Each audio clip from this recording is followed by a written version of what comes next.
Je m'appelle Jessica Laure, je travaille à la Société Pointoise d'HLM de la Guadeloupe depuis maintenant près de 8 ans.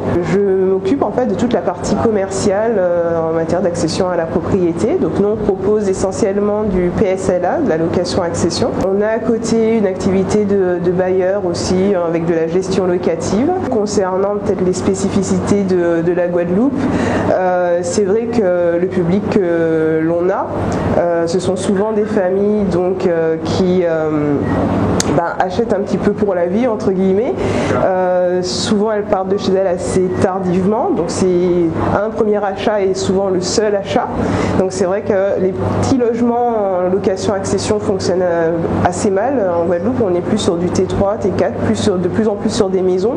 On a de nombreux jeunes ménages. J'accompagne les familles donc du dépôt de la demande jusqu'à la signature chez le notaire et même après pendant le parfait achèvement.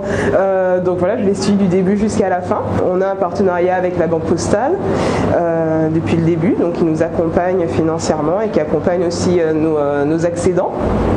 On travaille aussi beaucoup avec la DIL qui fait un travail de conseil auprès des accédants lorsqu'on est pendant les phases locatives pour le passage vers la copropriété. On développe un dispositif un peu plus social de la location-accession puisque on a fait appel à la SP d'HLM pour permettre le relogement de familles issues de RHI qui justement devaient dans l'urgence sortir de leur logement à risque et qui n'avaient pas le souhait de retourner sur du logement provisoire, qui n'ont pas les ressources et l'âge pour pouvoir aller sur de l'accession à la propriété traditionnelle et pour qui du coup la location-accession pouvait être une opportunité pour pouvoir justement faire cette transition et aussi régulariser leur situation puisque souvent ce sont des personnes qui n'ont pas de titre de propriété.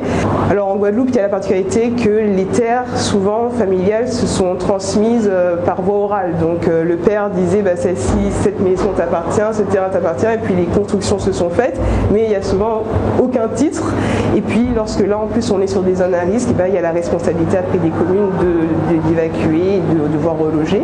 Donc là c'est un petit peu dans ce cadre-là qu'on intervient. On essaye vraiment d'adapter ce que l'on sait faire, donc le PSLA, mais à ce public-là qui ne peut pas répondre aux conditions traditionnelles de la location-accession.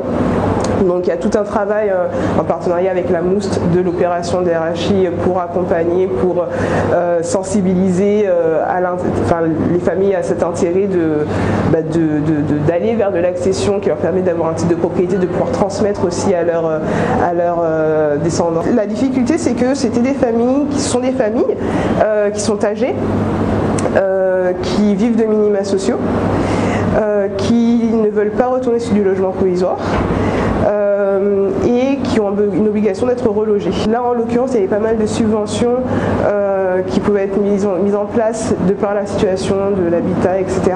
La ville aussi participe aide financièrement les familles. Le principe c'était d'avoir une phase locative de 15 ans durant laquelle chaque mois les familles versent une redevance qui permet donc de financer l'acquisition du bien pour qu'à la fin de la période de location il y ait un transfert de propriété à l'euro symbolique. La SP d'HLM restera aux côtés des familles pendant cette période-là et fera la transition et l'accompagnement comme on le fait chaque fois avec nos acquéreurs.